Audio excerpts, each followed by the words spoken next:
Eh bien, bonjour à toutes et à tous, merci de votre patience. Nous avons eu quelques problèmes de son, comme vous avez pu le comprendre. Eh bien, je vous remercie tous d'être ici avec nous pour ce débat qui s'intitule « Les campagnes sont-elles réactionnaires ?» où on va s'interroger sur les relations des mobilisations sociales et de la gauche avec la ruralité. Et donc pour cela, nous avons avec nous trois intervenants. D'abord, Jean-Marc Stéphane. Ah, non. Non, donc je commence par Jean-Marc Stéphane, qui est conseiller départemental des Landes, ancien maire de Carnos, candidat du Front populaire dans la deuxième circonscription des Landes en 2024.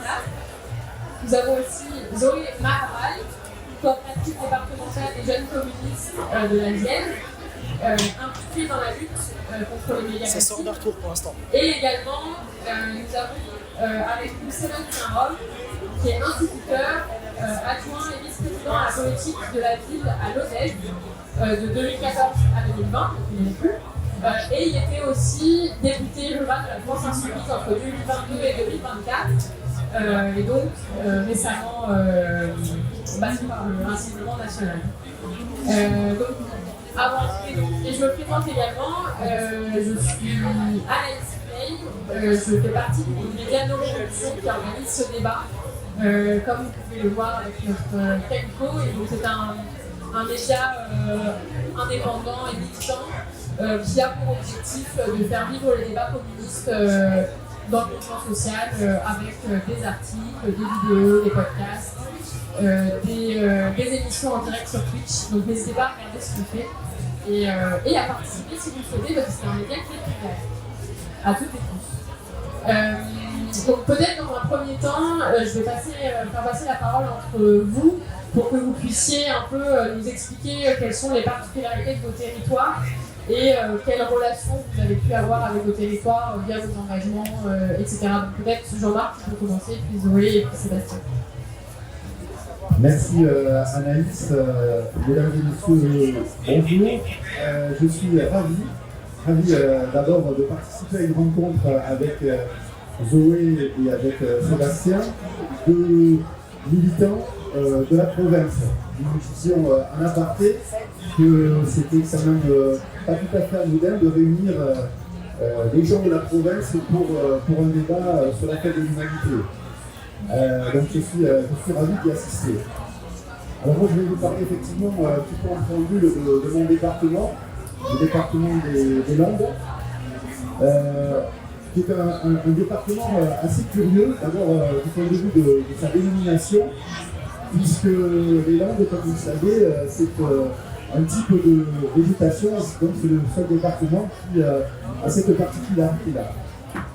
Cette singularité d'ailleurs a un peu réduit son image, une image d'une grande forêt, hein, parce que la forêt des Landes est l'une des plus vastes d'Europe, notamment bien sûr la forêt de Pelle qui a été plantée au XIXe siècle. Je l'ai indiqué, cette toponymie Landes est objectivée au déductrice parce qu'il s'agit d'un département qui est beaucoup plus complexe qu'il apparaît au premier abord. Je disais, c'est un département qui est vaste, c'est le troisième le plus vaste de France, derrière la Guyane et la Gironde, 9243 km², avec une densité relativement faible. Contrairement à l'image un petit peu monolithique qu'on lui attache, ce département a une très très grande diversité.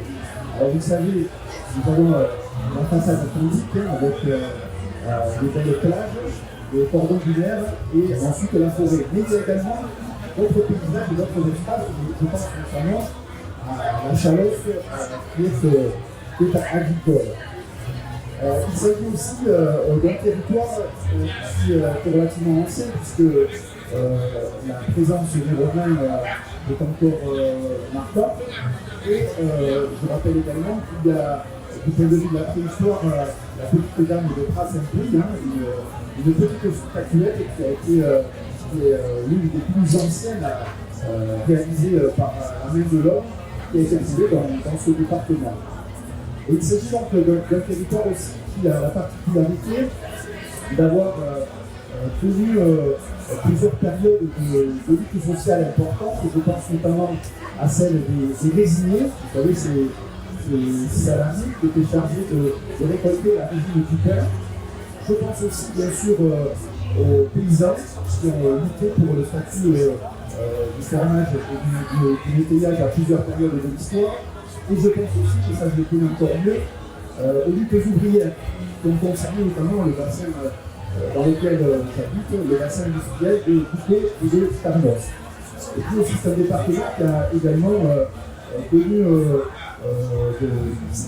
de forts mouvements de résistance, avec notamment la résistance communiste qui a été très importante sur ce département. Sur le plan économique, là aussi il y a une grande diversité. On pense bien sûr là d'abord l'agriculture, puisque c'est un territoire où l'agriculture est encore très présente, même si elle est en train de décliner. Alors bien sûr, vous avez tous en tête le canard gras. Le département des Landes est le premier producteur de canard gras, avec 7,5 millions de canards produits chaque année, avec également l'industrie agroalimentaire de transformation. Il y a également de l'élevage bovin, bien sûr, un certain nombre de productions agricoles, notamment maraîchères, et avec également aussi, bien sûr, le maïs avec lequel on nourrit notamment les canards. Il y a également bien sûr de la sylviculture avec la forêt de pain et également des industries au niveau du bois. Autre particularité, c'est le tourisme balnéaire, je l'ai évoqué avec les belles plages landaises, mais il y a également le thermalisme, puisque nous avons sur ce territoire, qui fait partie d'ailleurs de ma circonscription, le secteur de Dax avec l'eau chaude et une activité économique très très importante. Et je l'indique, autant en matière agroalimentaire qu'en matière de thermalisme, il s'agit d'activités économiques qui génèrent un salariat relativement précarisé. Et ça c'est important aussi à prendre en considération dans le cadre de vos réflexions. Du point de vue démographique, c'est un département, je l'ai dit, qui avait une faible densité, mais qui a connu dans la dernière période une forte augmentation démographique, puisque durant ces 25 dernières années, nous avons à peu près accueilli 100 000 personnes de plus, ce qui est important pour notre territoire. Et donc, ce qui pose également un certain nombre de questions, et notamment puisqu'on a plutôt tendance à recevoir des personnes un petit peu âgées qui viennent bien évidemment bénéficier de qualité de vie particulièrement intéressante. Je termine par rapport à la description de ce département, c'est important, sur le plan de la démographie. Nous n'avons pas de grandes villes au sens métropolitain du terme. Mont-de-Marsan, c'est la préfecture, c'est 32 000 habitants. Dax, la sous-préfecture, 22 000. Et ensuite, on a un chapelet de communes entre 8 000 et 15 000 habitants. Et donc, nous n'avons pas de ville au sens métropolitain, mais en revanche, nous subissons 3 pressions importantes. Celle du Nord, avec la métropole bordelaise qui pousse, et qui bien évidemment nous permet d'accueillir aussi de nouvelles populations qui peuvent travailler sur la métropole bordelaise et qui habitent donc dans ce nord des Landes. Au sud-ouest, dans le secteur que je connais le mieux, c'est la même chose avec le bassin de vie de Bayonne, Anglette, Biarritz, qui pousse également et qui nous fait aussi nous développer, parce que nous subissons bien sûr cette pression. Et à l'est du département, il y a également l'agglomération de Pau qui pousse également. Tout cela amène bien sûr un certain nombre de problématiques, parmi lesquelles sans doute la problématique la plus cruciale et essentielle actuellement. Je parlais bien sûr de la question du logement, puisque nous subissons actuellement une pression foncière et immobilière très très forte, mais je pense que sur notre territoire, notamment du côté de Montpellier, c'est un petit peu la même chose. Et ça génère de grandes difficultés pour un certain nombre de nos concitoyens pour trouver bien sûr un logement. Et c'est un sujet sur lequel on reviendra, mais sur lequel nous travaillons énormément, notamment sur un volet très important à nos yeux, celui de la maîtrise publique du foncier, qui est une problématique politique extrêmement importante. Voilà un petit peu pour brosser un petit peu le département des Landes et les territoires de ce département. Bonjour à tous et à toutes. Merci à la Révolution de m'avoir invité. Effectivement, tu disais, c'est assez rare d'avoir 3 personnes, bon, je n'aime pas dire province, mais en tout cas pas de Paris. Et encore plus pour une militante du Nord-Ouest jeunesse, c'est bien la première fois que je vois ça à la fête de l'Humain, donc c'est super, merci. Du coup, je milite sur le département de la Vienne. Pour le situer, c'est le Poitou-Charentes. On milite aussi un peu sur les Deux-Sèvres, qui est le département d'à côté. Nous, le département, il est beaucoup moins complexe. On est vraiment un département rural avec 2 gros pôles urbains qui vont être Poitiers et Châtellerault, avec une forte présence de l'agriculture. Déjà, il y a plus de chefs que d'habitants, si ça peut vous poser le décor. Voilà. On a le deuxième pôle urbain Châtellerault est un gros pôle industriel qui a subi de plein fouet la désindustrialisation avec une grosse perte d'emploi, notamment dans les dernières années. Et du coup, une grosse hausse du chômage sur le département. Et on va y arriver.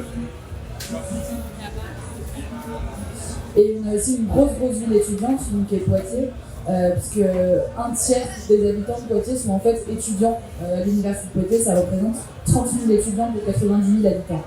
Voilà. Je ne sais pas plus ce que je pourrais dire de beaucoup plus, mais voilà, beaucoup d'étudiants, plus d'industrie, beaucoup de chèvres et beaucoup de culture céréalière aussi, mais ça on aura l'occasion d'en parler quand je vous parlerai des bassins.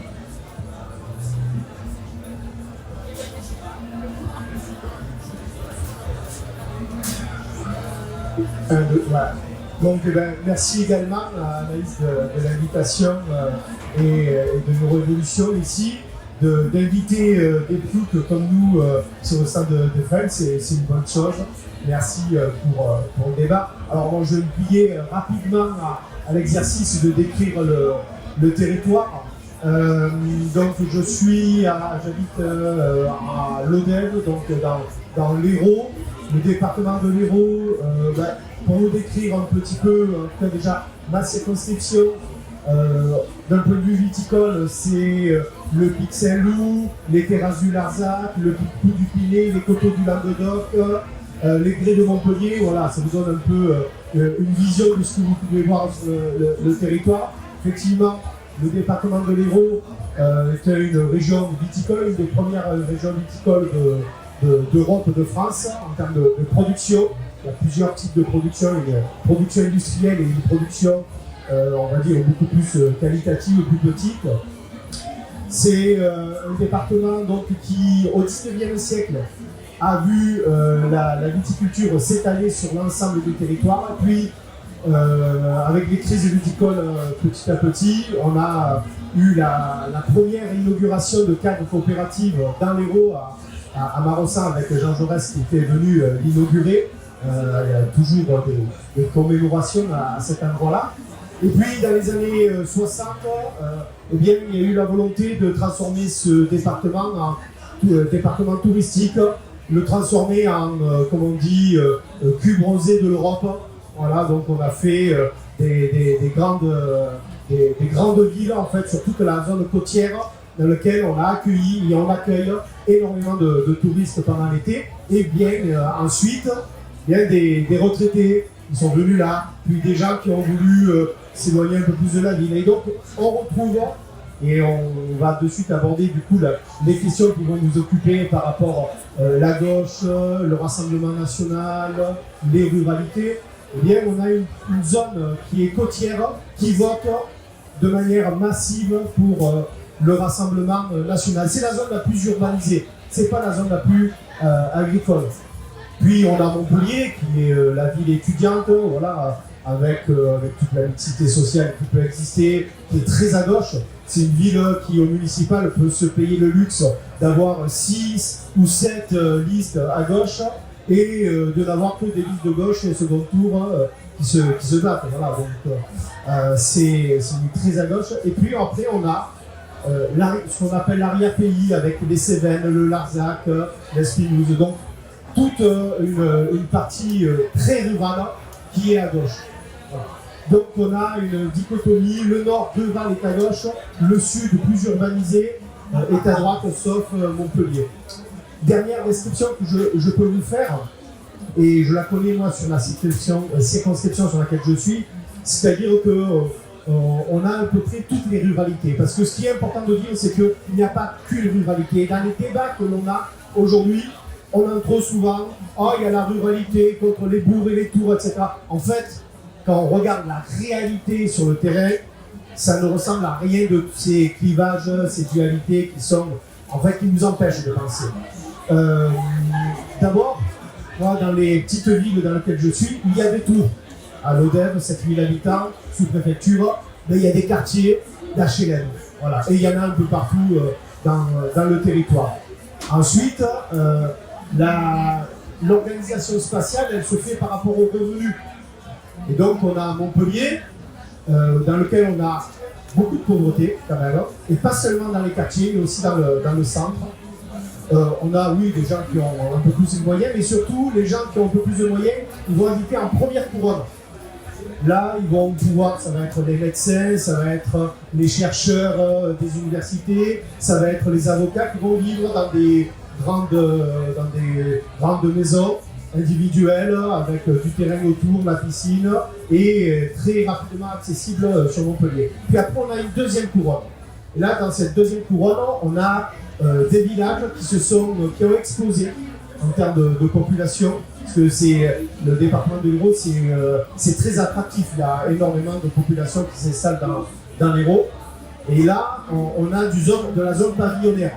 Et cette zone pavillonnaire, contrairement à la première zone où c'est des pavillons où ça vote plutôt Macron, la deuxième zone pavillonnaire va plutôt voter Rassemblement National. Et puis on a une troisième zone qui est une zone qui n'attire pas, où les prix du foncier ne sont pas très élevés, où les commerces ferment, où c'est difficile de trouver du travail, même si dans l'Hérault c'est assez difficile de trouver du travail. Et là, ça vote beaucoup plus à gauche et on est dans cette partie de l'arrière-pays. Voilà un peu pour la description rapide qui permet de poser un peu les jalons de la discussion qu'on va avoir sur les questions politiques qui nous amènent ici.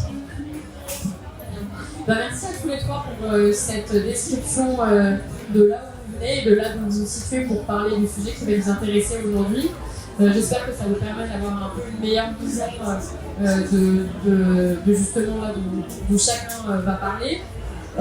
Donc le sujet qui nous intéresse aujourd'hui, c'est en fait cette vision qu'on a tous eue au lendemain des élections européennes, par exemple, mais bon, c'est un peu à chaque élection depuis quelques années, cette espèce de carte de France toute marron avec des îlots rouges à l'endroit des grandes métropoles qui donnerait envie de dire concrètement en France en 2024 les villes votent à gauche et les campagnes massivement, majoritairement votent pour le Rassemblement National et l'extrême droite. La discussion qu'on va avoir aujourd'hui, ensemble, elle a pour objectif de remettre un petit peu en question cette vision des choses.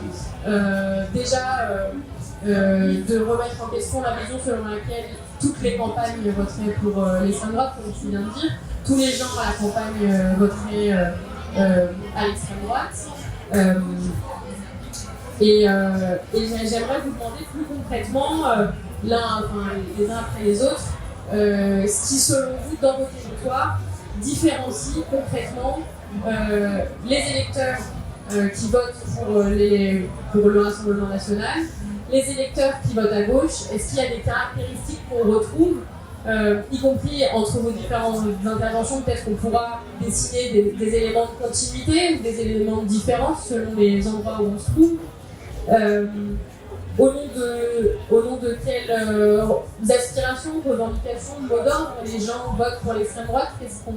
Quand on parle sur des gens sur les marchés et sur leur demande, on discute un petit peu des élections, qu'est-ce qui revient comme sujet de préoccupation et qui fait que les gens vont voter plus à l'extrême droite que à gauche.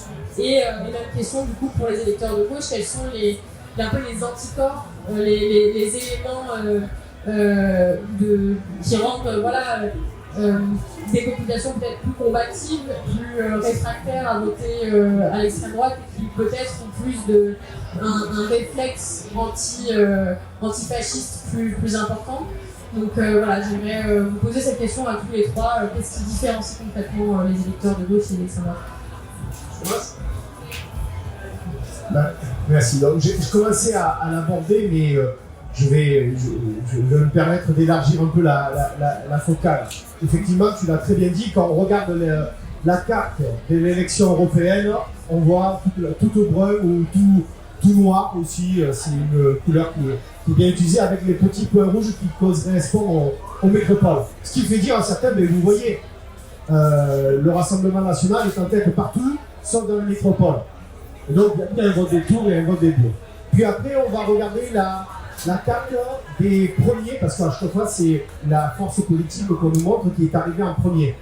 Ça ne montre pas le rapport de force des blocs en entier. Quand on regarde le rapport de force de ceux qui sont arrivés premiers aux élections législatives, déjà la carte est différente. On voit bien sûr les métropoles, mais ce qu'on voit aussi, c'est se dessiner certains territoires. On voit les Cévennes, j'ai mis mon t-shirt Cévenol parce que je suis un peu Cévenol aussi. On voit les Cévennes, on voit l'Ardèche, on voit la Drôme, les Alpes de Haute-Provence, les Pyrénées, l'Allier, enfin, tout le plateau des Mille-Vaches, en fait, tout le tour du Massif central. On voit le centre Bretagne aussi, et tout cela, ça vote à gauche. Et tout ça, c'est de la ruralité. Et pour ceux qui sont familiers des cartographies électorales, on retrouve par exemple le vote du Parti communiste en 78. C'est-à-dire que le Parti communiste était fort bien sûr dans la banlieue rouge, mais il était très fort dans de nombreuses ruralités que je viens de vous décrire et c'est toujours les mêmes. Donc ça veut dire qu'il y a des territoires ruraux qui ont des traditions à gauche. Alors après ça peut s'expliquer historiquement, par exemple les Cévennes, ce sont des territoires qui sont protestants depuis de très nombreux siècles, qui ont lutté contre le monarque absolu, contre Louis XIV, qui se sont fait massacrer. Donc du coup, il y a toujours eu une manière un peu, comme on dit chez nous, réboussière, rétif à l'autorité, et donc de se mettre contre Paris. Donc voilà, on a un territoire qui là est marqué durablement sur l'esprit de gauche. Et donc quand la gauche est forte, là elle est très forte, et quand la gauche est faible nationalement, elle résiste un peu mieux qu'ailleurs. Donc déjà il faut voir qu'il y a des territoires qui sont historiquement à gauche, même si c'est plus difficile en ce moment. Et puis après j'ai regardé parce que quand on cherche, quand on est dans les batailles électorales, on regarde où est-ce qu'on fait les meilleurs scores ou où est-ce qu'on fait les moins bons scores. Ça fait la même chose.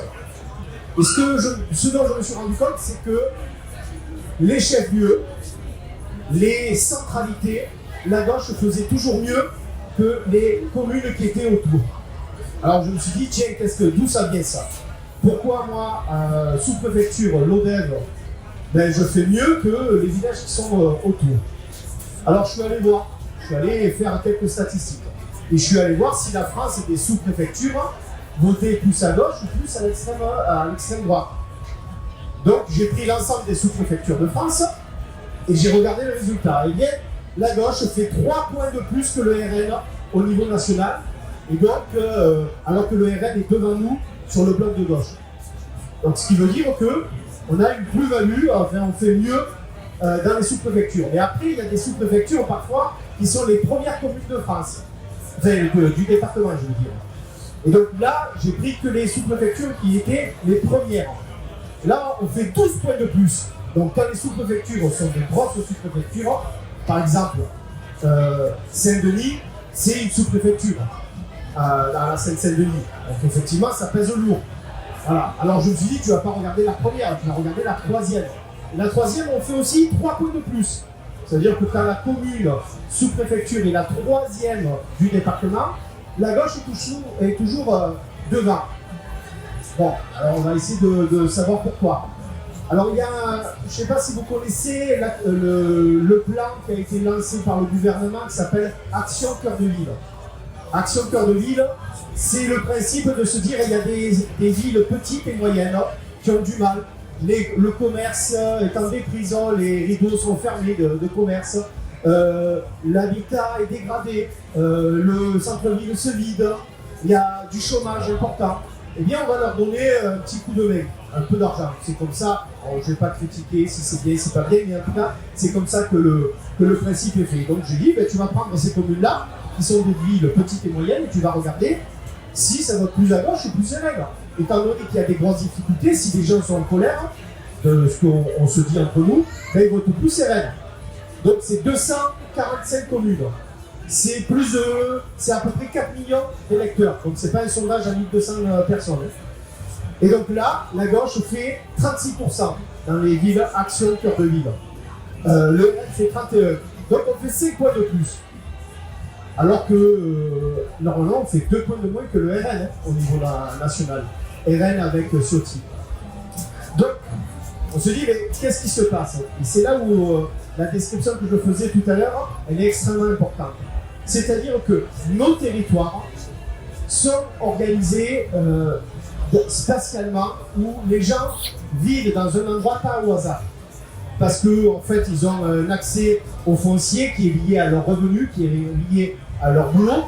Et donc, du coup, ils vont s'installer là, mais aussi dans les imaginaires qu'ils peuvent avoir. C'est-à-dire que si j'ai des moyens, je vais m'installer le plus près de la ville, là où il y a toutes les commodités. Mais si j'ai pas forcément le capital et que je dois faire un crédit, bien, je vais m'installer un peu plus loin, là où c'est moins cher. Mais aussi, je vais faire en sorte bien, de me distinguer. C'est-à-dire qu'il y a des gens avec qui je n'ai pas envie de vivre. Je n'ai pas envie de vivre avec les bourgeois, mais je n'ai pas envie de vivre non plus avec le bas peuple, avec les Noirs, les Arabes, les Cassos, comme on dit souvent. Voilà, donc j'essaye de me distinguer de ces personnes-là. Et donc, je ne vais pas vivre non plus dans des centres comme des sous-préfectures dans lesquels on va retrouver beaucoup de paupérisation au centre de ces villes. Et qu'est-ce qu'on va retrouver là, dans les centres, dans ces chefs-lieux, des sous-préfectures? On va retrouver bien souvent un taux d'HLM qui est bien plus important, on va retrouver quand même plus de services publics, on va retrouver plus de services aussi à la personne. Donc du coup, finalement, on va avoir une tendance à plus voter à gauche, parce que les gens qui y vivent sont culturellement habitués à plus voter à gauche. Tandis que ceux qui vont être dans cette entre-deux, c'est-à-dire entre les zones pavillonnaires où le foncier est le plus cher et les zones où c'est le plus déprécié, eh bien ces personnes-là vont être sur une classe moyenne inférieure, sur lequel c'est parfois difficile à la fin du mois, sur lequel on a la voiture comme déplacement individuel, dans lequel en fait on a investi beaucoup de son énergie et de son revenu dans sa voiture. Donc on a un rapport qui est plus individualiste au monde que dans d'autres parties du territoire où on peut avoir un rapport qui est plus collectif, mais j'y reviendrai tout à l'heure. Je vais juste vous donner un chiffre et je passerai après la parole. En France, dans les années 70, jusqu'aux années 70, la dépense logement, principalement, elle est fixée sur le logement collectif. À partir des années 70, et je reviendrai pourquoi on a fait ça à ce moment-là, on a commencé à préférer le logement individuel et à donner plus de moyens pour le logement individuel. Et aujourd'hui, parce qu'on dit qu'il faut avoir une France de propriétaires. Et aujourd'hui, on est majoritairement des gens qui sont propriétaires de leur logement en propre ou à crédit encore. Et c'est extrêmement fort dans ce qui marque le vote. À Paris, on a 1% de maisons individuelles, de logements individuels. 27% en Île-de-France, 80% dans le Pas-de-Calais. Je fais une corrélation entre le fait d'avoir un rapport individuel, et donc d'avoir accès individuellement à son logement, et le fait, une maison individuelle part dans un collectif, et le fait qu'il y ait un vote Rassemblement national. Et je continuerai ensuite sur cette thématique-là. Ouais, alors pour le département de la Vienne, il faut savoir que le RN n'a encore jamais gagné. Donc on n'a pas de député RN, on est très content. On n'a pas vraiment de phénomène de vague RN. Il y a eu une forte augmentation, mais pour l'instant, on n'a pas atteint le point de bascule. Alors effectivement, nous malheureusement, ça se vérifie un peu le centre-ville qui va voter à gauche et les campagnes à droite. Mais a priori, pour l'instant, par l'extrême droite. Alors nous, on a Poitiers, effectivement, on a 30 000 étudiants, ça vote à gauche. Il n'y a pas grand chose à analyser, à part qu'on a une grosse diversité et que c'est une ville historiquement à gauche et qu'on fait des super campagnes militantes. Par contre, dans les campagnes, c'est là que c'est un peu plus compliqué. On a une vraie différence de vote en fonction des pratiques agricoles, des personnes et des territoires. Dans la Vienne, on a une particularité, c'est que la Chambre d'agriculture est tenue par la coordination rurale, donc qui est un syndicat agricole d'extrême droite, très proche du Front National, et je crois qu'on est un des seuls départements en France. Voilà. Donc, on a à la fois sur le département des grosses cultures céréalières, comme je le disais tout à l'heure, qui vont être destinées beaucoup à l'agro-industrie, beaucoup à l'exportation aussi, parce qu'on a le port de La Rochelle qui est très proche, qui est un des premiers ports d'exportation de France. Et à côté de ça, on va avoir pas mal d'élevage et pas mal de maraîchage avec des pratiques paysannes à une échelle beaucoup plus réduite et une présence de la Confédération paysanne, le syndicat de gauche pour le coup, qui reste assez importante. Au milieu de ces deux extrêmes, si on peut dire, on a la FNSEA, qui est évidemment extrêmement forte dans le département, étant donné qu'on a vraiment beaucoup d'agriculture. Et cette FNSEA, nous sur notre territoire, tend à se radicaliser. Et ça, c'est dû notamment aux questions de mégabassines, puisque nous, dans la Vienne, on a 30 projets de mégabassines qui sont en cours.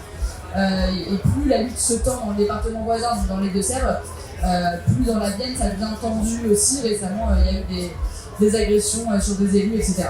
Voilà, donc nous, c'est plutôt là-dessus que le débat va se poser, à savoir à quel moment les agriculteurs et les agricultrices vont décider que la Macronie, que le modèle, ça leur convient plus, et qu'ils vont aller voter massivement au Front National.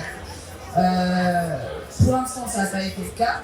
Mais comme on a une lutte qui effectivement tend à se radicaliser avec des rapports de force extrêmement compliqués et une violence induite par ces luttes-là, il est assez possible qu'on ait un département qui finisse par basculer effectivement Front National au cours des prochaines élections. Voilà. Il faut savoir que sur nos députés, du coup, on a 2 députés MoDem, une députée Europe Écologie Les Verts et un député bien connu, Sacha Houlier, qui était président de la commission des lois. Donc un macroniste, mais qui n'est plus macroniste, qui est non inscrit pour l'instant, mais a priori il cherche à faire une petite place vers l'OPS. Voilà. Je n'ai pas grand chose de plus à dire, en tout cas nous c'est comme ça que les enjeux se posent dans la vie. Alors pour le département des Landes, pour revenir bien sûr au scrutin européen, le département des Landes, historiquement il passait pour être à gauche. Tout le monde a en tête la figure emblématique d'Henri Magnévy, qui est un petit peu le baron de ce département. Et donc l'influence socialiste mais aussi communiste a toujours été relativement importante. Aux élections européennes dernières, 91% des communes ont mis en tête le Rassemblement national. Mais moi je me pose la question de l'offre politique à l'occasion de ces élections européennes. C'est-à-dire que, effectivement, la gauche est partie dans ces élections de manière éclatée, et forcément, ça a sans doute peut-être démobilisé une partie des électrices et des électeurs de gauche, qui avaient presque en mémoire notamment la défaite, pour le moment, contre la réforme injuste des retraites, mais on peut peut-être se poser la question de savoir si la gauche avait eu la bonne idée peut-être de se rassembler à l'occasion du scrutin européen, peut-être que les dynamiques auraient été quelque peu différentes. Je n'en sais rien, mais je peux néanmoins me poser cette question. Le scrutin législatif, tout le monde a en tête la dissolution annoncée par Emmanuel Macron au soir du résultat de l'élection européenne. Macron qui, bien évidemment, dans un acte un petit peu pervers et machiavélique, décide, alors que personne ne s'y attendait, décide cette dissolution et ça nous conduit aussi à faire une campagne très courte. Je ne dis pas le stress pour imprimer le bulletin, la propagande électorale en moins de 20 jours, ce qui est quand même très court. Il s'agit d'une campagne qui a été particulièrement intense.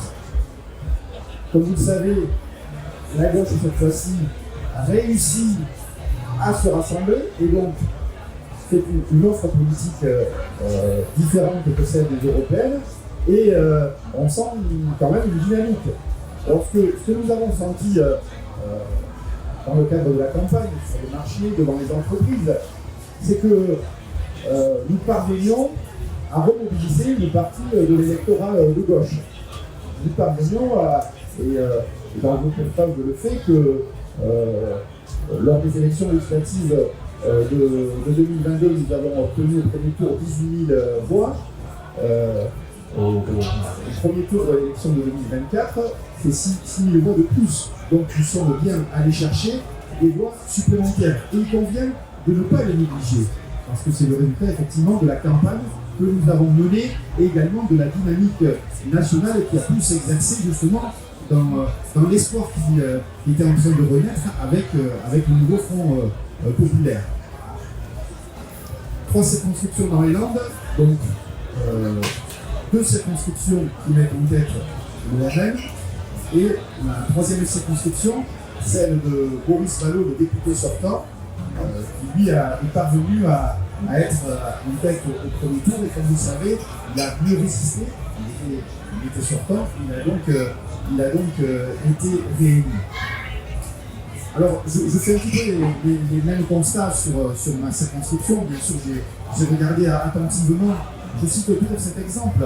La commune d'Ossegor que j'évoquais il y a quelques instants est une commune quand même très particulière, puisque celle-ci compte plus d'électeurs que d'habitants. Il s'agit d'une commune particulièrement aisée, composée notamment de très belles maisons secondaires. Ça signifie que nous avons des électeurs qui ne résident pas dans cette commune, mais qui sont inscrits sur les listes électorales dans cette commune et qui sont venus y voter. Certains habitent du côté de Bordeaux, du côté de Paris, peut-être parfois à l'étranger, mais ils sont venus voter dans cette commune d'Ossegor. Je veux dire, c'est vraiment symbolique d'un vote de place.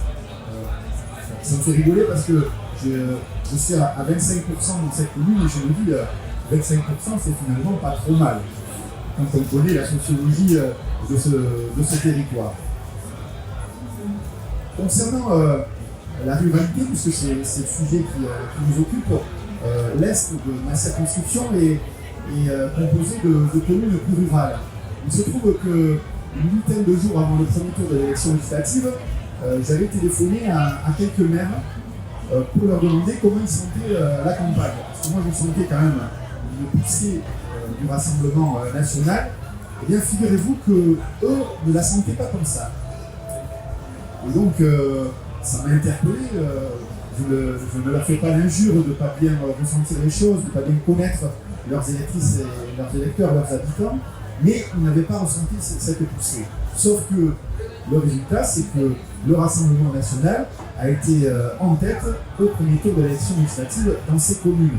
Des communes rurales qui ont, ce que j'expliquais tout à l'heure, une histoire de lutte agricole, de mouvements sociaux. Et donc le Rassemblement national est en tête, donc il y a quelque chose effectivement qui nous invite à nous interroger. Alors, je partage avec Fanny Sébastien sur un certain nombre de raisons, c'est-à-dire qu'il y a des gens qui sont allés construire leur maison, leur pavillon sur ces territoires en s'éloignant de leur lieu de travail avec toutes les conséquences et les difficultés que cela peut générer. Mais je crois qu'il faut que l'on réfléchisse et que l'on s'ouvre à toutes les hypothèses parce que je pense que la situation elle est aussi encore plus complexe que cela. Et je profite de l'occasion pour vous indiquer que je suis en train de lire un livre particulièrement intéressant et je vous invite à découvrir cet ouvrage. Il s'agit d'un livre écrit par Vincent Tiberge, je ne sais pas si vous en avez entendu parler, qui est sociologue, qui est prof de fac à Sciences Po Bordeaux. Il travaille aussi dans le centre de recherche Émile Defresne à Bordeaux. Et il vient de sortir un livre qui est paru le 4 septembre, intitulé ainsi Droitisation française, mythe ou réalité. Et donc, il explique, parce que parfois nous avons le sentiment, nous avons l'impression de subir une forme de droitisation de l'opinion publique.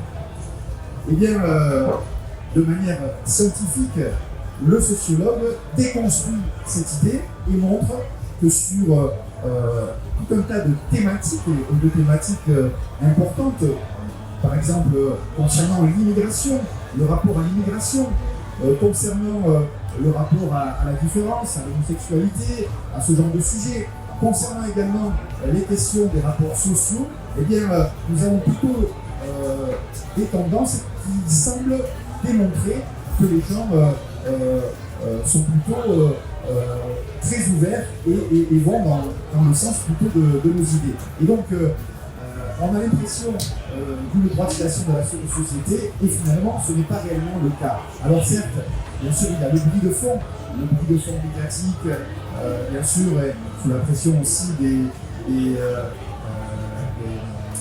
grands patrons qui essayent de prendre la même mise sur un certain nombre de médias.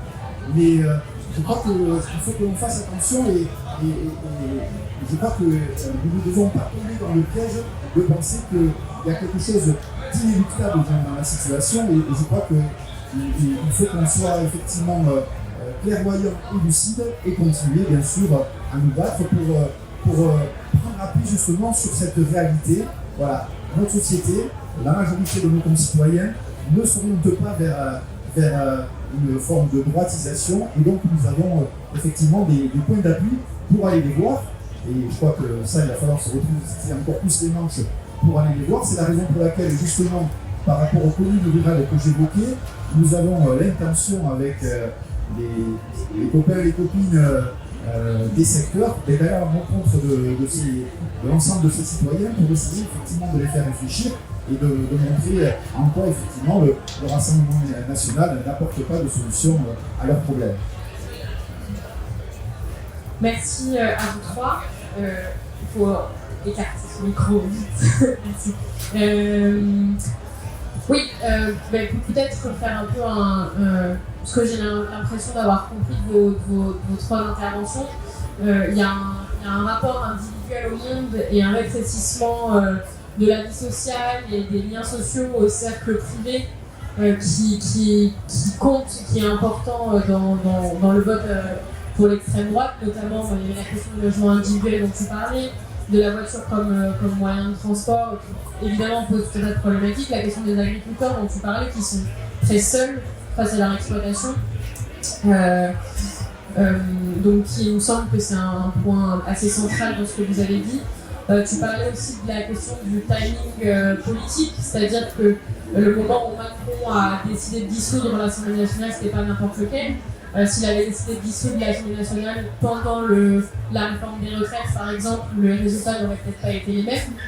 Et c'est aussi pour ça sûrement qu'il ne l'a pas fait, malgré le fait qu'on appelait aussi à ce qu'ils prennent les responsabilités face au mécontentement populaire. Et aussi, un autre élément que j'ai relevé, c'est la question des thèmes de l'extrême droite, les sujets qu'ils utilisent pour mobiliser, typiquement la question de l'immigration, la priorité nationale, etc., qui semblerait être assez secondaire au final, dans le sens où si les gens votent pour l'extrême droite, c'est en conscience, en sachant que c'est les thèmes qui sont portés par l'extrême droite, mais s'ils votent pour l'extrême droite, en ayant conscience de ça, c'est par rapport à leur position dans la hiérarchie sociale. Tu as beaucoup parlé de la hiérarchie sociale, notamment spatiale, où vivent les gens et qu'est-ce que ça implique en termes d'imaginaire et comme rapport au monde.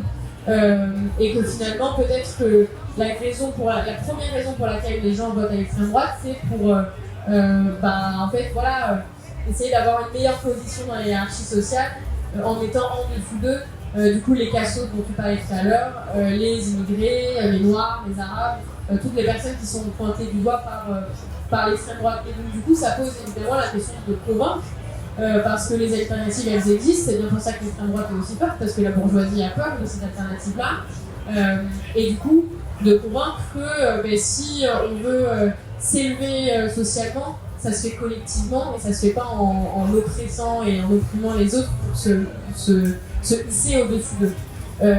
Voilà, en tout cas, j'avais envie de revenir sur ces points parce que je les trouvais très intéressants, mais n'hésitez pas à revenir dessus ensuite dans la discussion. Là, ce que j'avais envie de vous demander d'abord à toi, Zoé, c'est quelle forme prend la gauche dans nos territoires. Vous avez déjà commencé chacune à aborder la question. Qu'est-ce qu'elle pèse, qu'est-ce qui fait que parfois elle peut gagner aussi, et quelles sont les luttes qui existent. Est-ce qu'il y a des... là on est à la fête de l'humanité, c'est un grand moment de vie collective, de vie populaire, de fêtes, de débats, etc. Qu'est-ce qui existe dans vos territoires? Bon, bien sûr à une échelle plus réduite parce qu'on ne peut pas faire des moments de vie de politique aussi importants que ça tout le temps partout. Mais voilà, qu'est-ce qui existe comme lutte et qu'est-ce qui permet à ces luttes de l'emporter chez vous? Donc peut-être d'abord Zoé, ensuite Jean-Marc et ensuite Sébastien, si ça vous convient. Ouais. Ouais. Alors, sur quelle forme prend la gauche?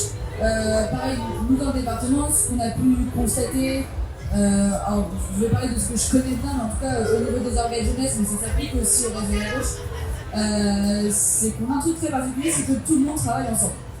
Alors pourquoi ça s'est fait et comment ça s'est fait, je ne saurais même pas l'expliquer, mais historiquement, les organisations de jeunesse, qu'elles soient politiques, syndicales, qu'elles soient sous forme de collectifs ou d'organisations qui ne revendiquent pas d'être organisées, tout le monde a toujours travaillé ensemble. C'est assez particulier parce que quand on va dans les départements voisins, quand on va voir des camarades ailleurs, souvent ils disent avec telle organisation c'est un peu compliqué, on n'arrive pas à leur parler, on n'arrive pas à se mettre d'accord. Nous on a vraiment développé une culture du petit dénominateur commun qui met un point d'honneur à chercher, à trouver et à garder. Et j'ai l'impression qu'une fois qu'il y a ça, on arrive beaucoup plus à tenir une position commune tout en développant à côté de ça les spécificités de nos différentes organisations. Et c'est vrai que c'est une richesse qui est assez forte.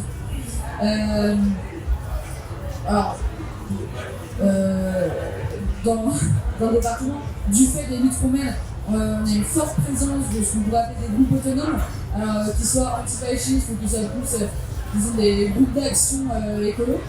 Mais pareil, c'est des groupes qui sont complètement impliqués dans la vie politique locale et avec lesquels on arrive très bien à discuter. Alors tu disais, est-ce qu'il y a des luttes? Oui, forcément, dans le Poitou-Charentes, il y a quelques luttes un peu importantes. On est majoritairement sur des luttes écolo,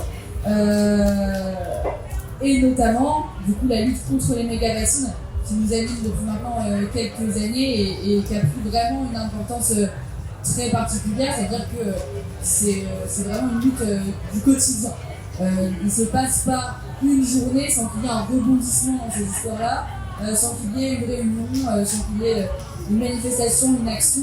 Ça fait vraiment partie de notre quotidien et c'est vraiment le sujet qu'on aborde tout le temps. Donc forcément ça tourne autour de ça, autour de la question de la gestion de l'eau potable. Il faut savoir que dans le département on n'a plus d'eau potable. Notre eau est consommable uniquement depuis quelques mois maintenant et a priori plus d'eau potable dans la Vienne. Ça n'a pas l'air d'être parti pour revenir à la normale. Voilà, alors, il y a aussi quelques luttes autour de la question des éoliennes, des fermes-usines. On a un projet de méthaniseur et beaucoup d'agri-photovoltaïsme aussi, mais voilà, globalement ça va beaucoup tourner autour de l'agriculture et de l'écologie, de fait. Et je sais plus ce que je voulais dire d'autre, c'est formidable.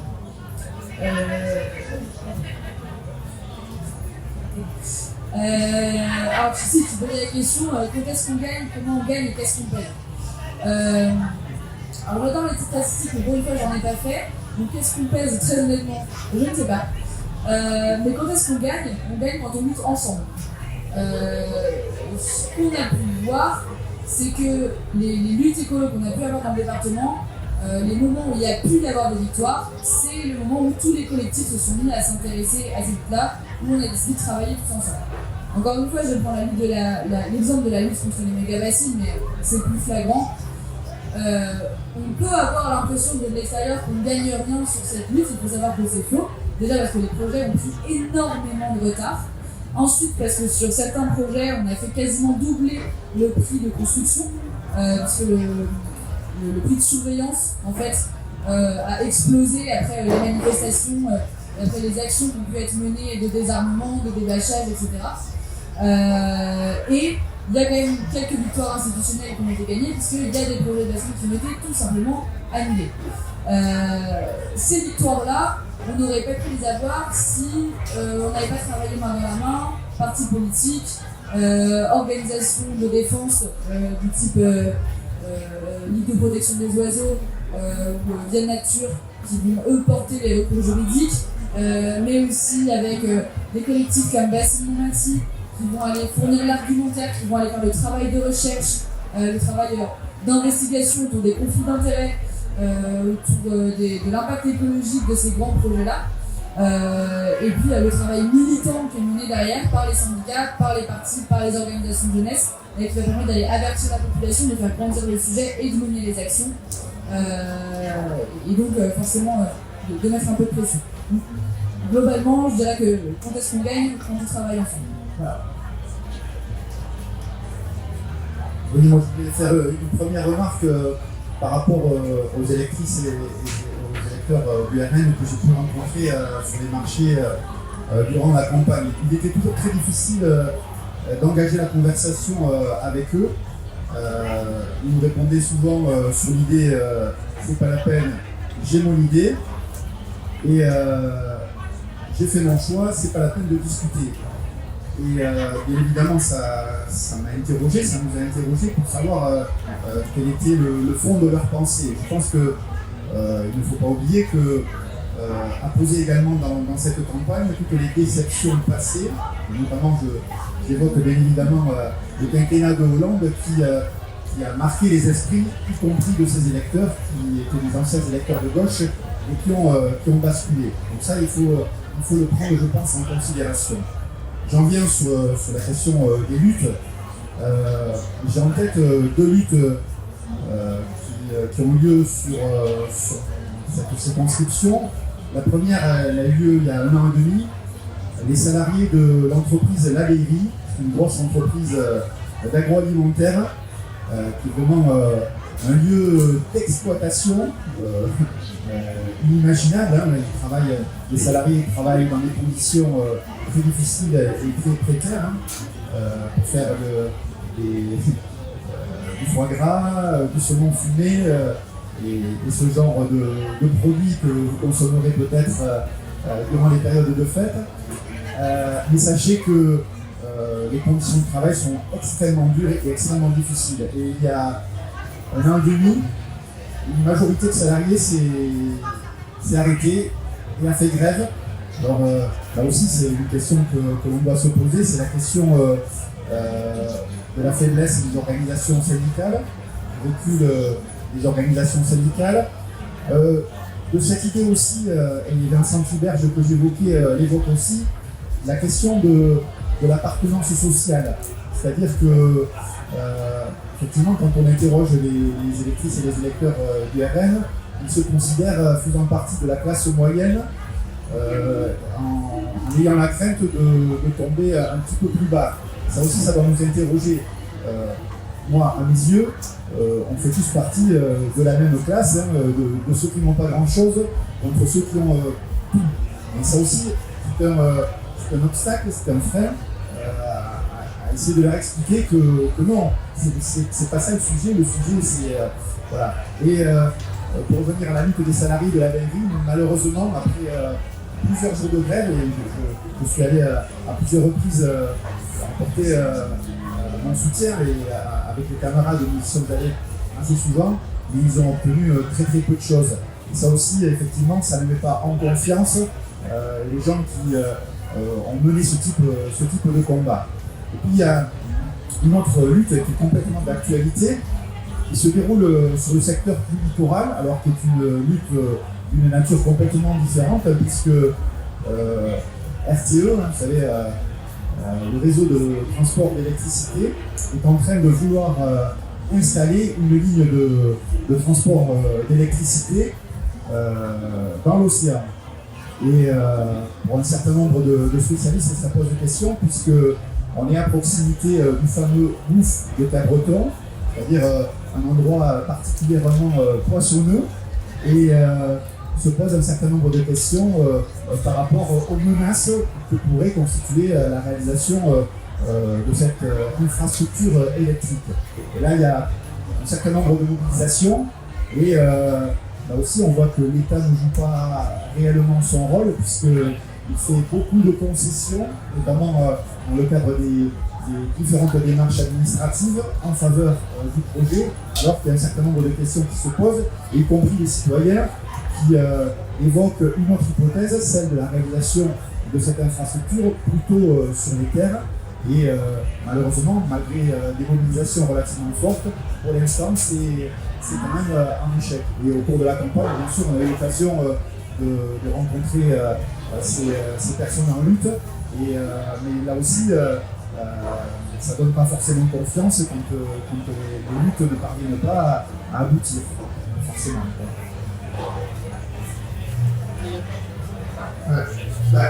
Moi, je vais être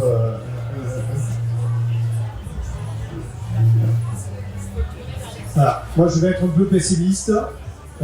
Sur les luttes, il y en a sur le territoire. Bon, il y a pas d'emploi vraiment sur notre. Il y a des gens qui travaillent, mais il n'y a pas de tradition industrielle, il n'y en a jamais eu, il n'y a pas de production en fait. Et sur les luttes, c'est les luttes de services publics, une maternité qui ferme, le service d'urgence qu'il faut ouvrir. On a des luttes viticoles, voilà, en ce moment la production c'est extrêmement compliqué pour écouler. Donc il y a tout un tas de la question de l'eau aussi, puisqu'on nous projette des bassines qui n'ont rien à voir avec nos bassines, puisqu'on ne va pas puiser l'eau dans le sol, mais il y a cette question-là de l'eau qui est posée chez nous. Donc il y a des luttes, mais certaines on arrive à gagner, d'autres pas. Mais c'est pas ça qui va arriver à faire en sorte qu'on gagne des voix et de l'espace le Rassemblement national ou sur le bloc centriste.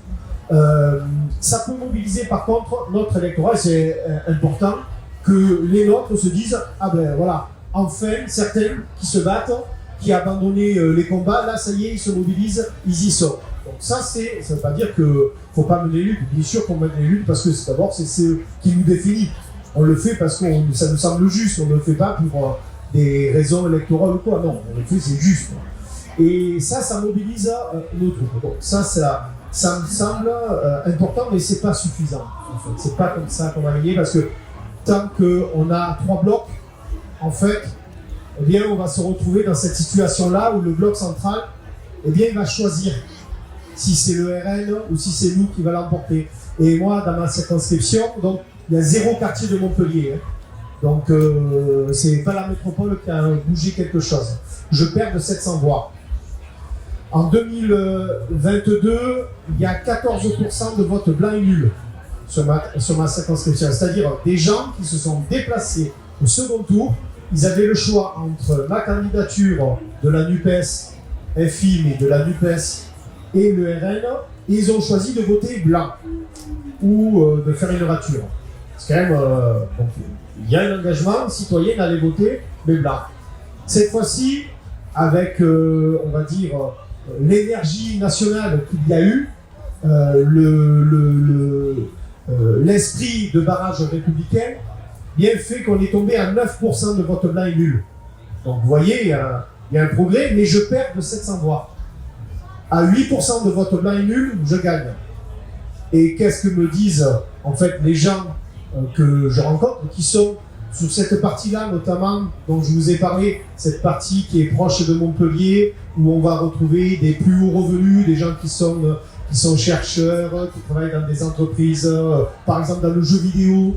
Voilà, donc ils sont là et ils disent, mais bon, c'est un peu pareil, hein, le RN, la gauche, tout ça, c'est, voilà, la France insoumise, n'en parlons pas, etc. Voilà. Donc, on ne choisit pas entre les deux. Et donc, tant qu'on a une partition qui est en 3, effectivement, le bloc central, même s'il est réduit, il va choisir entre le RN et nous, et si il ne se déplace pas, en fait, il choisit le RN. Donc, on a affaire effectivement à une difficulté qui est importante, qu'il ne faut pas nier, qui fait qu'aujourd'hui, et ça c'est depuis assez longtemps, nous, la droite, dans le sud de la France, elle n'existe plus depuis longtemps. Elle a été remplacée par le Rassemblement national. Et donc, on va arriver, c'est peut-être une chance entre guillemets, c'est-à-dire de reconstituer en fait le clivage gauche-droite. Mais un clivage gauche-droite extrêmement dur, c'est-à-dire l'extrême droite, et Barnier, je crois, est quelqu'un qui est en train de faire cette jonction entre la droite, les macronistes et l'extrême droite, parce que très certainement, on va le voir avec son gouvernement, mais ils vont nous sortir des mesures un peu dans l'esprit de Sarkozy, parce que c'est le premier à avoir fait ça, de se dire, mais tiens, on va prendre les thématiques de l'extrême droite, on va le faire nous. Macron l'a fait avec sa loi immigration. Et après, les électeurs d'extrême droite, ils vont voter pour nous, puisqu'on fait le même programme, mais on est raisonnable. Ben non, en fait, on avantage l'extrême droite et on l'a fait donc feu. Et donc, face à ça, il va falloir poser la question à certains qui sont plus au centre, où vous vous situez. Est-ce que vous êtes du côté du progrès, tel que nous, on le pense, effectivement, avec une notion effectivement de partage de solidarité qui peut exister entre toutes les catégories sociales, notamment ceux qui gagnent le plus, voire énormément, et finalement sortir d'une logique, et tu parlais d'un livre, ben moi je vous conseille un autre livre, qui est Michel Ferrer, Producteur et Parasite, cette vision qui est celle qui est portée par le Rassemblement national, où il y a des producteurs et des prédateurs, puisque c'est bien de faire des rimes en ce moment, mais jamais d'autres. Il y a la France de ceux qui se lèvent tôt, qui sont du Rassemblement national, et ceux de Bernard Arnault, des Bobos et des Clodo. Ou alors la France qui vit à crédit et la France qui pointe ceux qu'on discrédite. Voilà. Donc, cette idée que, en fait, la société française, elle est composée de ceux qui bossent, qui ont vraiment, eux, ils font les efforts pour payer une voiture, une deuxième voiture, voire une troisième pour les enfants. Ils font les efforts pour pouvoir payer la maison, pour avoir de bonnes études, et que leurs enfants ne se mélangent pas avec ceux qui pourraient les tirer vers le bas. Et qui sont les parasites, c'est comme ça que Michel Ferrer les appelle. Il y a les parasites d'en haut, ce sont ceux qui font circuler le capital, que ce soit le capital économique, voilà, BlackRock, etc., et ceux qui font circuler le capital culturel, voilà, les intellectuels, les artistes, les profs. Et puis, il y a les parasites d'en bas, qui sont les immigrés, qui sont, comme je disais, les cassos, les fonctionnaires. Voilà, certains sont en haut, d'autres sont en bas. Tout ça, c'est les parasites d'en bas qui nous prennent notre argent. Nous qui travaillons, on prend les impôts. Voilà. Pourquoi les réponses du Rassemblement national, c'est de dire on va vous augmenter vos salaires, mais en enlevant les charges sociales. C'est comme ça qu'ils disent. Hein. Je sais que c'est des cotisations, hein. Mais ils disent parce que voilà, vous avez travaillé et vous méritez, en fait, donc vous méritez votre salaire. Et bien souvent, ces gens-là travaillent à côté de leur boulot, ils travaillent aussi à côté. Ils travaillent, ils font du black, etc. Et du coup, il y a cette ambiance, et je vais finir par ça pour refaire un petit fil historique. Je crois qu'on est arrivé dans cette situation, et on parlait de l'individualisme, c'est pas que les gens vivent isolés, c'est-à-dire qu'ils vivent dans un intérêt qui est individuel, et que cet intérêt individuel a été construit historiquement. Dans les années 70, après 68, on a en France la période où on a le plus de grèves et le plus de conquêtes sociales. où les salaires augmentent le plus vite. Et puis il arrive un événement, je le situe à cet endroit-là parce que je crois qu'il est symptomatique, où il y a le combat d'élite. Il y a des ouvriers qui commencent à dire, nous on peut gérer, on n'a pas besoin des patrons, on n'a pas besoin des capitalistes, on n'a pas besoin des actionnaires, on va gérer nous-mêmes notre entreprise. Et il se passe quelque chose en France qui fait que oui, peut-être que c'est le moment où on va pouvoir gérer nous-mêmes, on va la propriété des moyens de production. Voilà, on peut s'approprier les moyens de production et produire nous-mêmes. Et à ce moment-là, il y a une prise de conscience du gouvernement Barre qui est de dire non, on ne peut pas permettre ça. Donc, on va individualiser tous les rapports au monde. C'est à ce moment-là, je l'évoquais tout à l'heure, où l'aide à la pierre, en fait, on passe du collectif à de l'individuel. C'est à ce moment-là où on va renforcer la présence de la voiture. On va faire en sorte. On commence à avoir ce discours-là qui a été fini, enfin qui a été clôturé, on va dire, par Sarkozy, abouti par Sarkozy, qui est vous n'avez pas de boulot, il y a du chômage, c'est pas grave, créez votre propre emploi, soyez votre propre patron. C'est à ce moment-là où on commence les délocalisations, c'est-à-dire on casse les collectifs de travail. Les grandes usines, les grands collectifs de travail, on les détruit. On fait en sorte que, on fait de la sous-traitance, on fait de la délocalisation, on fait de l'intérim, on crée le CDD. Donc on a des rapports individuels au monde. Et à partir de là, une fois qu'on a un rapport individuel au monde, on regarde son intérêt propre, on ne regarde pas l'intérêt collectif. Donc ce que nous avons à faire, si nous voulons faire en sorte de reconquérir des espaces sur lesquels, en fait, on nous a mis la droite dans les années 70, et ensuite ça a continué dans les années 80, et à partir de 83, le Parti Socialiste a adopté, en fait, cette stratégie-là, il nous faut recréer du collectif, il nous faut recréer ce qui permet de socialiser la vie. C'est-à-dire que, il faut avantager le transport collectif au transport individuel. C'est-à-dire, tu l'as évoqué, je suis assez heureux de ça, tu as parlé du foncier. Peut-être qu'il faut effectivement socialiser une partie du foncier. Oui, moi j'y crois, notamment dans les centres-villes anciens, puisque ça n'intéresse personne. Il faut socialiser le foncier. Et il y a la question du travail qui est centrale. Sur mon territoire, sur l'ODEV, j'ai lancé, quand j'étais élu local, un territoire zéro chômeur longue durée. Je ne sais pas si vous connaissez le dispositif. L'idée, c'est de dire qu'une personne qui est au chômage, elle a un coût, entre guillemets, de 18 000 € par an. Mais ces 18 000 €, on peut les donner à la personne qui travaille et on lui demande une productivité d'à peu près 6 000 €, ce qui fait 24 000, ce qui permet de financer un salaire au moins au SMIC avec les à côté, l'électricité, etc., etc. Et aujourd'hui, je fais vite, mais aujourd'hui, on a 160 personnes qui travaillent dans un collectif de travail. Et bien ces personnes-là, qui vivaient la plupart dans des logements dégradés de centre-ville, dont les 80 premières embauches, il y avait une seule personne qui avait une voiture. Imaginez trouver un travail dans la ruralité avec sans voiture. Et bien ces personnes-là, aujourd'hui, elles se sont repolitisées. Parce qu'il y a un collectif de travail, et c'est pour ça que moi, personnellement, je préfère une garantie d'emploi qui crée des collectifs de travail que le revenu universel qui individualise encore le rapport au monde. C'est pourquoi aussi, je crois que la sécurité sociale, aujourd'hui, il est temps de l'étendre. Aujourd'hui, tous les travailleurs indépendants, les commerçants et les artisans, lorsqu'il y a eu la négociation à la sortie de la guerre, n'ont pas souhaité être dans la sécurité sociale. Il va falloir réfléchir à comment on peut les intégrer, libre de leur choix, mais parce qu'une fois que ces travailleurs indépendants sont dans la sécurité sociale, ils défendent des intérêts collectifs, ils défendent plus un intérêt individuel.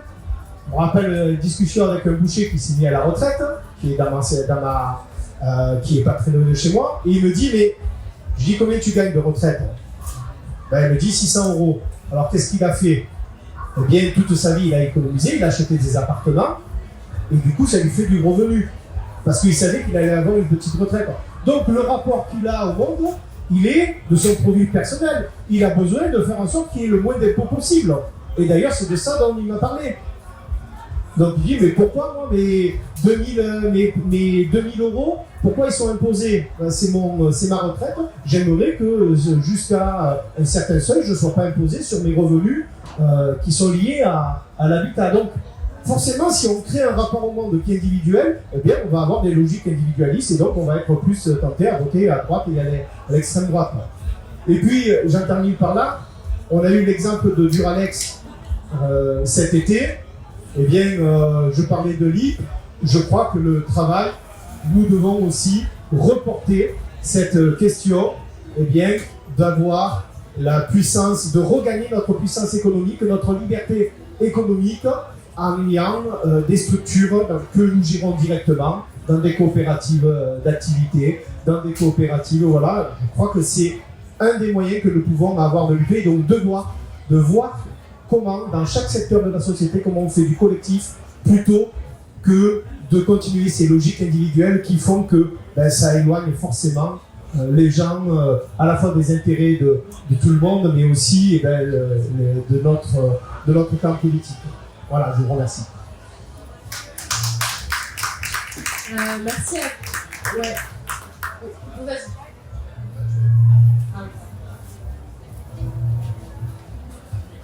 Je voulais juste faire deux petits compléments. Je crois qu'il faut que nous gardions un état d'esprit très combatif et ça passe aussi par des formes de démonstration. Je rebondis parce que sur la question du foncier, je l'ai dit tout à l'heure, nous subissons dans notre territoire, et c'est la même chose dans l'Hérault, une forme de spéculation foncière et immobilière extraordinaire, et il y a peut-être des moyens de résister, parmi lesquels l'acquisition par la puissance publique du foncier. Je suis président de l'établissement public foncier landais, et à ce titre-là, nous accompagnons les collectivités à maîtriser le foncier. Je crois qu'il faut aussi le lier, parce que c'est aussi une des problématiques, à la question du logement.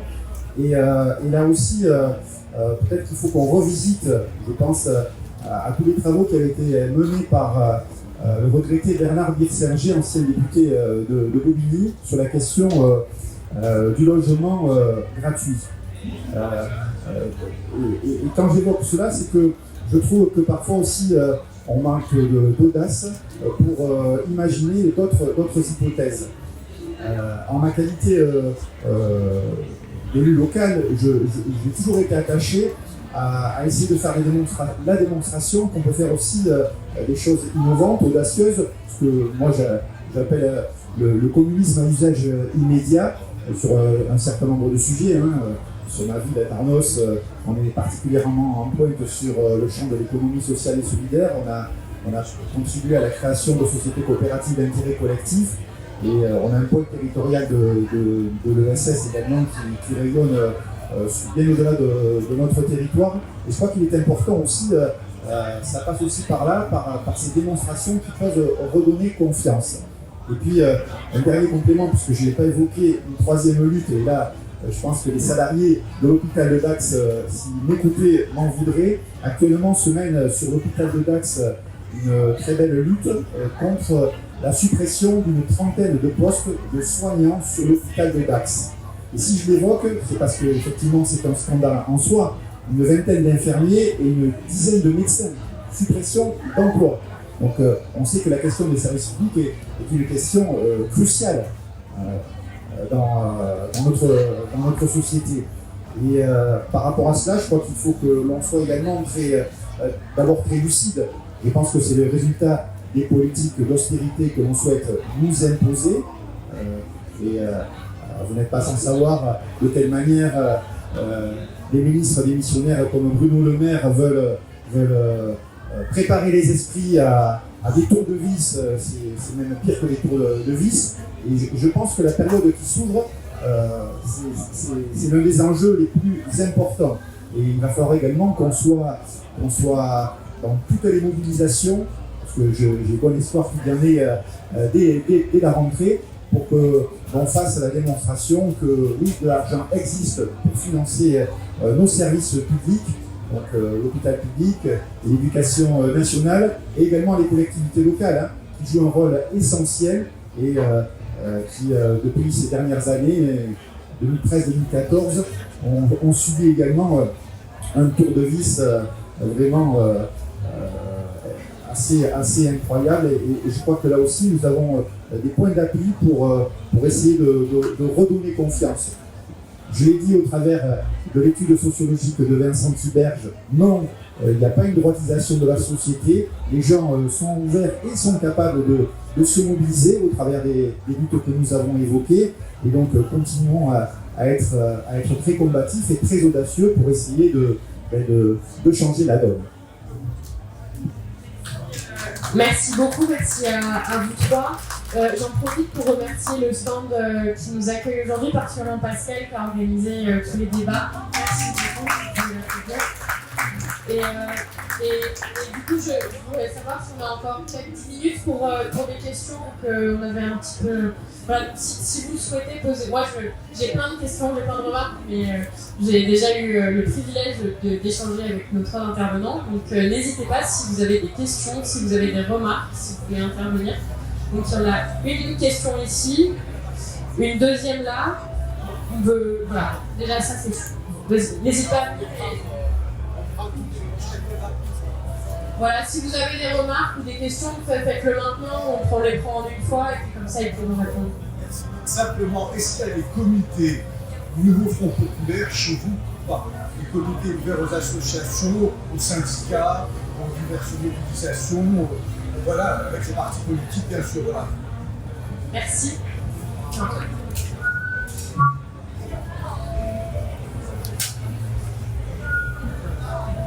C'est bon là? Oui, merci beaucoup pour vos interventions. Moi, ça m'a fait réfléchir du coup de vous entendre. Notamment, vous parliez tout à l'heure de la carte qu'on nous présente à chaque fois, qui est une carte de France, de la force arrivée en tête, et pas des rapports de force réels. Et donc après, il y a une espèce de lessiveuse.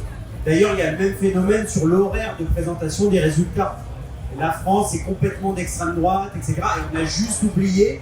On commence à dépouiller et à nous dire les leçons de l'élection avant que, voilà, nous on est en train de se faire chier comme des cons dans un bureau de vote et on se dit, bah en fait, finalement, ça sert à rien de l'avoir tenu parce que les TF1 et les médias sont déjà en train de nous expliquer comment la France a voté. Donc il y a un phénomène massu à chaque fois et du coup, il y a tout ce débat sociologique sur lequel vous êtes beaucoup revenus, mais qui est un débat, je trouve, qui est un débat qui est fait aussi pour nous faire renoncer à gauche, parce que je crois qu'on ne peut pas évacuer l'importance de la stratégie. Il faut prendre au sérieux les débats stratégiques et tactiques. Il est évident que si les forces de gauche ne s'étaient pas mis en situation de se priver du second tour de l'élection présidentielle, et ça, c'est des décisions très techniques, pas très compliquées à prendre, on serait dans une toute autre situation, y compris dans la ruralité. Parce que les deux seconds tours Macron-Le Pen ont été finalement assez commodes parce qu'ils ont permis à toute une série de franges, soit anciennement ouvrières, soit encore ouvrières, etc., de dire mais oui, mais on a le choix entre le nationalisme social et la brutalité de Macron qui va aussi avec les idées libérales, etc.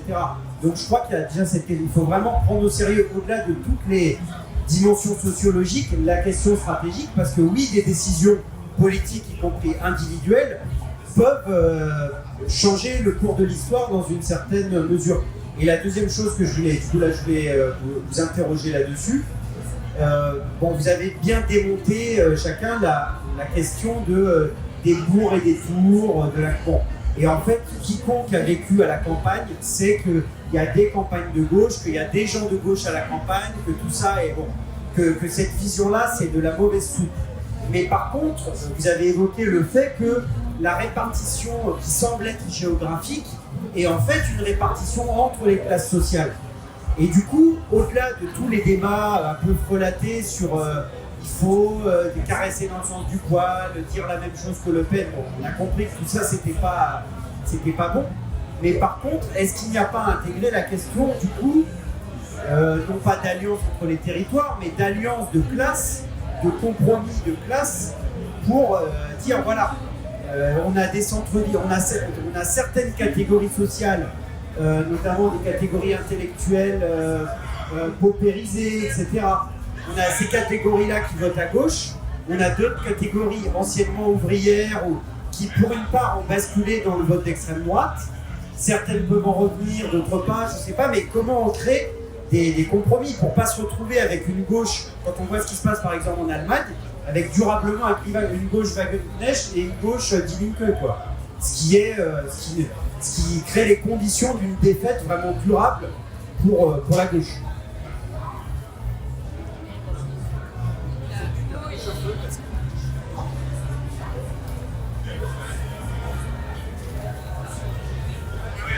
Merci beaucoup à vous trois pour vos interventions et pour l'animation, c'est super chouette. Moi j'avais une question à vous poser sur le contact entre les populations, parce que la manière dont on en débat, enfin dans le débat public, quoi, ce que tu disais, la France des bourgs et la France des tours, bon, on a l'impression que c'est des gens qui ne se rencontrent jamais, qui sont simplement juxtaposés dans un pays, qui se positionnent les uns par rapport aux autres, mais c'est tout. Moi je me suis fait la réflexion, je connais peut-être Saint-Symphorien, pas loin des Landes, c'est pas les Landes, mais pas loin des Landes, j'ai vécu 10 ans à Nanterre. Et je me suis fait la réflexion que sur plein de sujets, notamment sur l'enclavement, c'est plus facile, mais sur plein de sujets, en fait, les jeunesses, elles ont des préoccupations extrêmement proches, et bien plus proches, par exemple, que ce que j'ai pu voir vivant à Bordeaux. Enfin, oui, bon, et du coup, la question de réussir à ce que les gens se rencontrent et prennent conscience de ça, en fait, du fait qu'ils ont des conditions de vie et des préoccupations très proches, et du coup que l'hostilité quasiment, c'est pas atavique, mais l'hostilité spontanée qu'ils ont les uns sur les autres, en fait, moi je suis convaincu qu'en se rencontrant, elles sautent, et y compris il y a des endroits où il y a des points de rencontre. Je pensais par exemple au festival, c'est un exemple un peu, c'est extrêmement local comme exemple, mais là cet été j'étais au festival de Luxeuil, où en fait j'ai des copains avec qui j'étais au collège à Saint-Symphorien et qui y étaient, j'ai des copains qui étaient à Bordeaux qui y étaient, et j'ai des copains que j'ai croisés à Paris qui y étaient. Et y compris c'est un lieu où il n'y a pas d'hostilité, où les gens ne se disent pas ah ils nous envahissent, ou alors les autres disent ah c'est des ploucs ou pas bon. Mais du coup ma question c'est les points de rencontre, les points de prise de contact et les points où on découvre qu'en fait on a des préoccupations communes et plus que ça, des intérêts communs. Qu'est-ce que dans votre expérience c'est quoi ces points-là? Parce que d'après moi, c'est comme ça, tu disais tant qu'on est en 3 blocs, on est bloqué parce que c'est le bloc du centre qui choisit.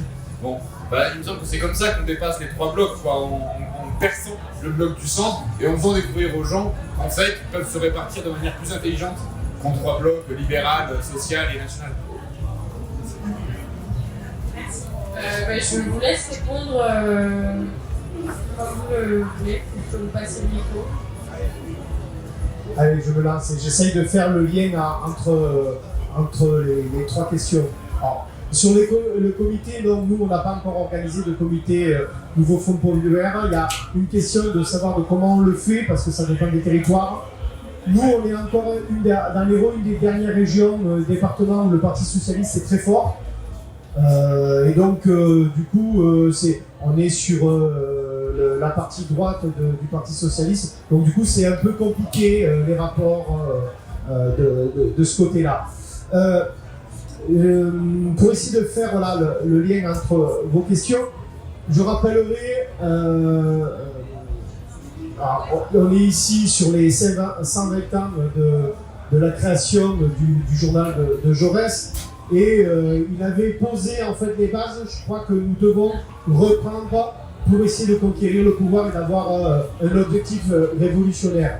C'est celui du concept d'évolution révolutionnaire.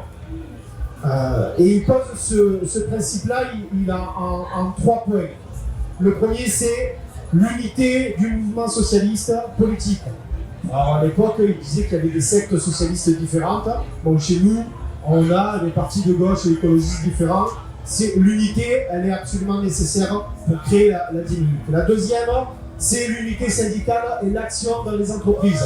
Et de porter les questions sociales dans les entreprises et de mener la lutte partout où elle est possible. Voilà, ça c'est les 2 points. Mais souvent, on oublie, je l'ai évoqué tout à l'heure, le 3e point de l'évolution révolutionnaire. C'est le fait de montrer que la solution à cette époque, il disait ça comme ça, la solution socialiste est la bonne solution. C'est-à-dire qu'on est en capacité de pouvoir gérer aussi bien les biens communs que les entreprises. Et donc, cette question-là, je crois, elle est absolument fondamentale parce qu'elle est un rapport, on a une critique, liberté, égalité, fraternité. La gauche parle beaucoup d'égalité, elle parle beaucoup de fraternité, mais c'est parfois plus compliqué avec la question de la liberté. Eh bien, être propriétaire de son outil de travail, eh bien, en fait, c'est être libre dans sa vie économique. Et gérer de manière collective son entreprise, c'est une manière de décider collectivement, parce que la liberté, elle n'est jamais seule, elle est acquise de manière collective. Notre liberté de vote, par exemple, elle est acquise parce qu'elle est collective, pas parce qu'elle est individuelle. Si je suis seul à avoir le droit de vote, en fait, il n'y a pas de liberté de vote. Eh bien, cette question-là de la liberté, de la gestion collective, elle me semble absolument essentielle. Et ça me permet de faire le lien avec ce que tu disais. Il y a la question des classes, effectivement, le bloc central. Sa question à lui, elle est effectivement celle de la liberté. Et bien souvent, quand je vous dis ça, c'est des discussions que j'ai eues directement avec des personnes qui avaient des personnes qui avaient été DRH dans la région pérésienne et qui étaient venues dans l'Hérault pour être un peu plus dans des endroits un peu plus cosy, etc. Eh bien, leur question à eux, c'était de se dire, ben oui, mais moi, une gestion coopérative, ça m'intéresse. Donc là, on fait rentrer l'idée du collectif. Donc voilà un élément. Et ce qu'il faut se dire, c'est que, en fait, le vote, on vote pas seul, on vote de manière collective. Et là où ça vote fortement pour le Rassemblement national, bien on a vu que le vote au Rassemblement national, quand il y a une hausse de la participation, elle est beaucoup plus portée sur le Rassemblement national, elle ne vient pas chez nous. Et donc, on vote comme c'est proche.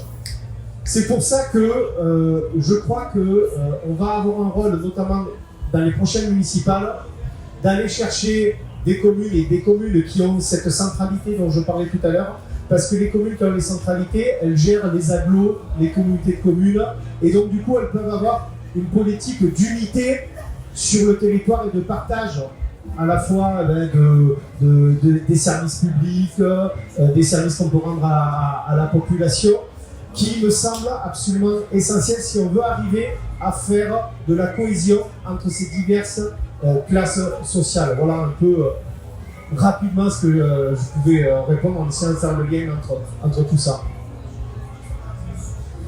Alors, il y a eu 3 questions différentes. Sur les comités Nouveau Front Populaire, nous, dans la Vienne, il y a des tentatives. En tout cas, il y a des choses qui sont en train d'essayer de se monter, de ce que j'en ai compris. Malheureusement, les organisations de jeunesse, on n'a absolument pas été impliqués là-dedans. A priori, on n'existe que pour tracter. C'est embêtant. Donc, je ne saurais pas en dire grand-chose, puisque manifestement, les partis politiques ont décidé de faire sans nous. Voilà, ça m'agace fortement. Antoine, je suis désolée, je ne suis pas sûre d'avoir compris ta question, donc je vais la zapper. Sur la question de faire le lien et faire le contact entre les populations, nous, à la JC de la Vienne, c'est quelque chose qu'on essaye vraiment de faire parce que malheureusement, dans notre organisation, on a des militants et des militantes qui sont plutôt de Poitiers, donc une zone plutôt urbaine, même si urbaine, rurale, Poitiers c'est particulier. Et donc, on prend sur nous d'organiser ce contact. C'est-à-dire que on n'y arrive pas toujours, mais on essaye de délocaliser une partie de nos activités dans des coins du département qui vont être plus ruraux, ou en tout cas dans des coins où il va y avoir des jeunes que nous ne rencontrerions pas autrement, et d'organiser des formes de rencontres. Alors c'est pas facile à faire, parce qu'il faut trouver des choses qui intéressent à la fois nos camarades, nos militants et les jeunes qu'on va aller rencontrer sur place, mais notamment via le point de vue culturel, ça marche très bien. Nous, on organise régulièrement des ciné-débats, donc on essaye parfois de les délocaliser. Logistiquement parlant, c'est pas toujours simple, mais on y arrive. Et puis au-delà de ça, on essaye d'avoir une présence militante régulière dans tout ce qui va être les lieux de vie, les lieux de festivité des jeunes sur le département. Ça peut passer par tenir un stand, mais c'est pas la meilleure forme. Juste être présent dans un débat, aller parler aux associations locales, etc. Et pour ça, en tout cas, au niveau de la jeunesse et de la ruralité, il y a des associations qui sont très importantes, le MRJC notamment, ou les JOC, Jeunesse ouvrière chrétienne, parce que eux sont très très implantés dans la ruralité, là où nous on n'est pas. Et donc travailler avec ces gens-là nous aide beaucoup. Après, il y a aussi un truc très important, c'est que nous, dans le département, on a beaucoup de jeunes de milieu rural qui arrivent à Poitiers pour leurs études et qui, eux, en fait, font le lien parce qu'ils continuent à y aller. Et pour certains, ils vont y retourner travailler là-bas, mais c'est très compliqué. Et donc, on va aussi beaucoup s'appuyer sur ces gens-là pour réussir à faire des passerelles entre les personnes, même si c'est pas toujours facile. Voilà.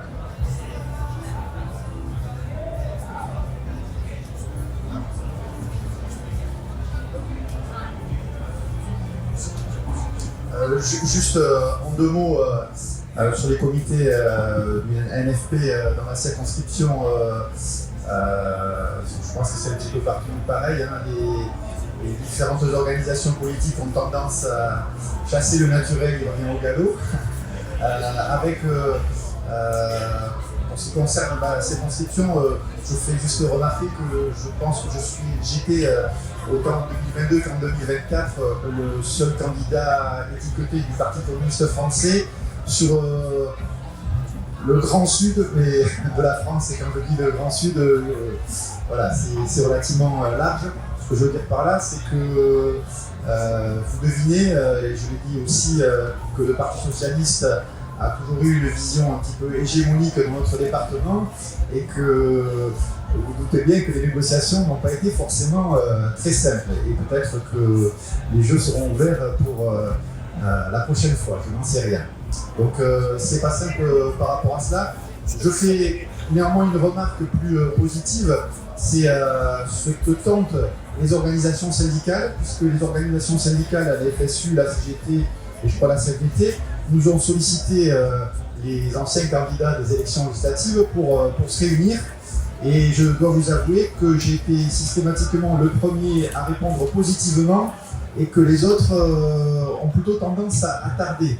Je ne sais pas ce que cela signifie, peut-être que leur emploi du temps est chargé, mais peut-être que ça dit quelque chose.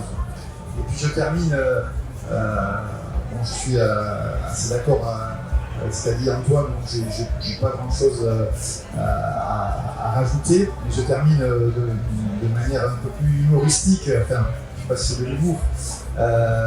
En dehors de la fête de l'humanité, j'aime bien fréquenter les fêtes. Hein. J'étais aussi à Uxeuil, j'aime bien les fêtes de Bayonne, Dax, Mont-Marsan, et ma préférée, c'est Pampelune. Mais plus sérieusement, ce que j'y ressens, c'est effectivement une très grande volonté de la part des participants à la fête de l'humanité. On ressent la même chose, une forme d'envie de vivre ensemble, d'une manière très apaisée. Voilà. Et peut-être qu'il y a aussi quelque chose à regarder de ce côté-là. Voilà. Et moi, j'aime beaucoup aussi participer à ce genre de manifestation. Eh ben, merci à toutes et tous, merci à nos 3 intervenants.